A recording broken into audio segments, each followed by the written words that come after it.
उत्तर प्रदेश उद्योग व्यापार मंडल की और दैनिक जागरण अखबार की तरफ से वृक्षारोपण कार्यक्रम हो रहा था। तो मैं पूछना चाहूँगा राजेंद्र गुप्ता जी से, आपने ये वृक्ष जो है बरगद का क्यों चुना आपने, इसके बारे में कुछ आप बताएंगे? जी जुगल जी, आपका बहुत बहुत धन्यवाद। देखिए, आज कल वट सावित्री का हमारे इतिहास में एक वर्णन आता है और सभी सुहागिन महिलाएं उसके व्रत भी करती हैं। और हमारे एक लोकप्रिय अखबार दैनिक जागरण ने इसका एक कल अभियान भी चलाया था। अभी आपने देखा, पिछले दिनों वैश्विक महामारी कोरोना के कारण बहुत से लोग ऑक्सीजन की वजह से तड़प तड़प के मर गए, ऑक्सीजन की बहुत प्रॉब्लम हुई। तो ये जब अध्ययन किया गया तो शास्त्रों में इसका ये उल्लेख मिलता है कि बरगद महाराज एक ऐसे वृक्ष हैं जो सर्वाधिक ऑक्सीजन का उत्सर्जन करते हैं, अर्थात सर्वाधिक ऑक्सीजन उत्पन्न करते हैं। तो कल पूरे प्रदेश में इसके रोपण का कार्यक्रम हुआ।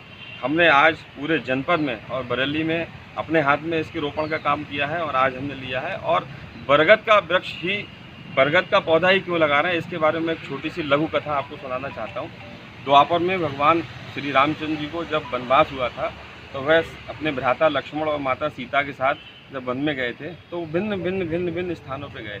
बिहार में एक जगह गया पड़ती है, उसमें फाल्गुन नदी के तट पर जब वो पहुँचे तो वहाँ से भविष्यवाणी हुई कि आपके पिताजी का स्वर्गवास हो गया है, तमाम पुरखों का स्वर्गवास हो गया है, तो आपको जो है वो इनका पिंडदान करना चाहिए।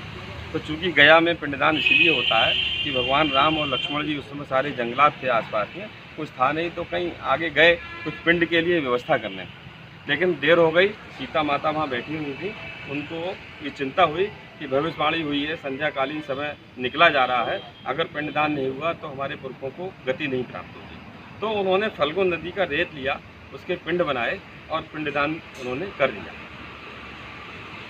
जब भगवान श्री राम लौटे तो उनको थोड़ा विश्वास नहीं हुआ कि भाई पिंडदान सीता जानकी ने किया भी है या नहीं किया है। तो जानकी माँ ने, उस समय एक गाय चल रही थी, उससे कहा कि भाई गाय माता आप साक्ष्य दीजिए। तो उन्होंने, गाय माता ने कोई साक्ष्य नहीं दिया। तो माता जानकी ने क्रोध में ये कहा कि तुम कलयुग में द्वार द्वार जा करके भूखी भूखी इधर उधर मुँह मारो। ऐसे ही एक ब्राह्मण को उन्होंने, वहाँ था, उसको कहा कि भाई आपके सामने हमने पिंडदान किया, साक्ष्य दीजिए। तो उन्होंने, ब्राह्मण देव ने भी साक्ष्य नहीं दिया। फाल्गुन नदी बह रही थी, उस नदी से माता ने कहा जानकी ने कि भाई तुम्हारे सामने ये दिया, हमने पिंडदान तुम्ही में अर्पण किया, तुम तो साक्ष्य दो। वो भी शांत रहीं। तब माता थोड़ा क्रोधित हो गई और उन्होंने तीनों को श्राप दे दिया।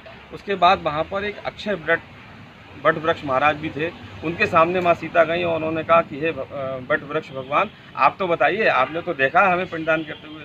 तो जो बट वृक्ष महाराज थे, इन्होंने कहा कि हाँ, माता जानकी ने मेरे सामने पिंडदान दिया है, मैं इसका साक्ष्य देता हूँ। तब माता जानकी बहुत खुश हो गई और फिर उन्होंने उनको आशीर्वाद दिया कि वत्स, तुम जो है वो दीर्घजीवी रहोगे और तुम अक्षय कहलाओगे, तुम्हारा कभी नाश नहीं होगा और तुम सदैव परोपकार के लोगों के काम आओगे। तब से जो है वो हमारे यहाँ इतिहास में ये एक अमर वृक्ष है और इससे हमारे शास्त्र इसके फायदे से बहुत भरे पड़े हैं। आज हमने यहाँ पर लोहिया बिहार में 2 वृक्ष लगाए हैं, तो ये अक्षय वृक्ष है। और आज हमने श्री राघव अग्रवाल जी को इसका प्रातःकालीन बेला का पालक बनाया है और श्री शिरीष अग्रवाल जी जो हमारे व्यापार मंडल के बड़े वरिष्ठतम नेता हैं, उनको संध्याकालीन बेला का पालक बनाया है। ये दोनों लोग देख करके इन्होंने आज ये प्रण किया है कि इन दोनों पौधों को ये वृक्ष बनाएंगे और ये 2 वृक्ष जरूर बनेंगे, ऐसा हमारा अपना विश्वास। आप थे प्रांतीय महामंत्री राजेंद्र गुप्ता और महानगर अध्यक्ष, उनके साथ तमाम साथी, तमाम व्यापारीगण। कैमरामैन के साथ जुगल किशोर सुखानी।